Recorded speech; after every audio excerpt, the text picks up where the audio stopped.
We're going to go directly to Dipti because she's got a lot of reaction to all of that. In fact, lots of reactions here in Europe after that US tariffs deal was agreed upon with Donald Trump. Dipti. Yeah, that's right, Stuart. As Charles was just outlining there, that 15% U.S. tariffs on its goods entering on European goods entering the U.S. It has also committed, as Charles mentioned, to buy $750 billion worth of energy products and $600 billion in new investments. This is the reaction from the Belgian paper Le Soir, which calls it an indigestible agreement for Europe, at least. One thing is for clear, even if the details still need to be eked out, one thing is for clear, the European papers definitely see this as Europe being the big loser. Le Soir, in its editorial, says here that it's a ruinous deal for Europe and one that shows how far inadapted Europe's economic politics are, to the point that it cannot even defend itself from the US. Excuse me, Libération, the French left-wing paper, on its front page, publishing this extract or this headline from its interview with the French economy and finance minister Eric Lombard, who warns that the world has really recessed into a world of predators now. He says also that this deal is a loser deal for all sides, noting that low tariffs benefit industries and consumers. But he calls this deal with the US the best of all the worst options. And you have this rather sarcastic headline from Aujourd'hui en France, Le Parisien newspaper. 15% is at a mate's rate, it asks on its front page. Let's move to Iran now. Crippling water crisis there. Tehran could actually run out of water. This is just within weeks, isn't it? Yeah, absolutely. It's the focus of this article from the New York Times today.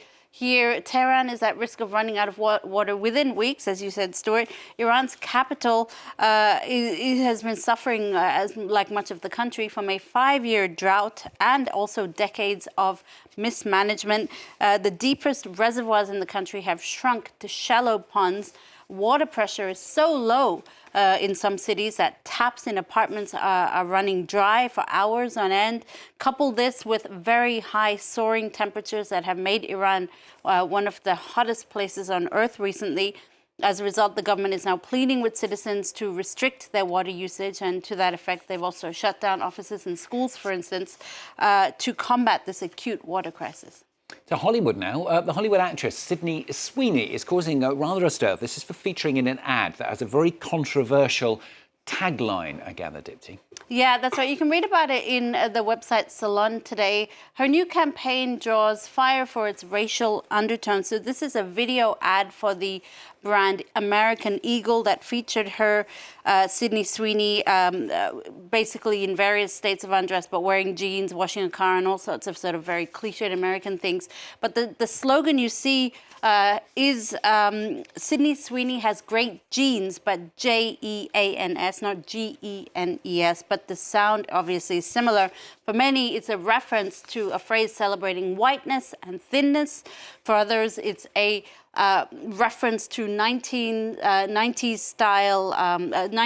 style eugenics movement, which promoted good genes to encourage reproduction among white, able-bodied people.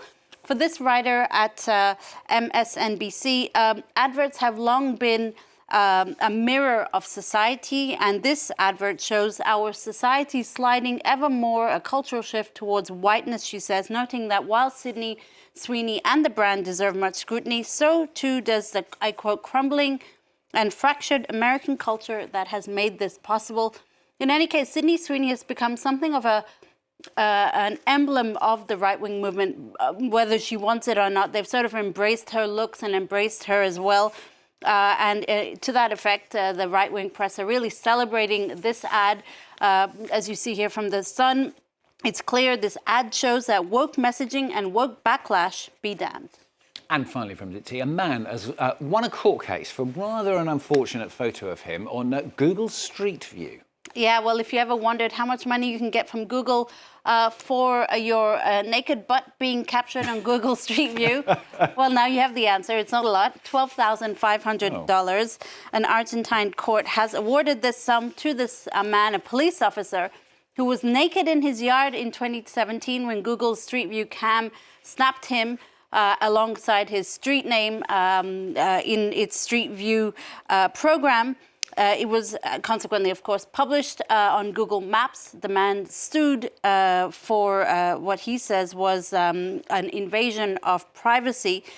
This naked picture of him, his butt, and the address, he says, made him, I guess, the butt of all jokes, Stuart. That is certainly not something to crack up about. No, I've got a joke that I really want to say. Please I'll do. wait till we're off air, and then I will say it, and I can't say it on air.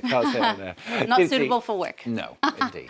Diptyque Laurent with the papers of France 24.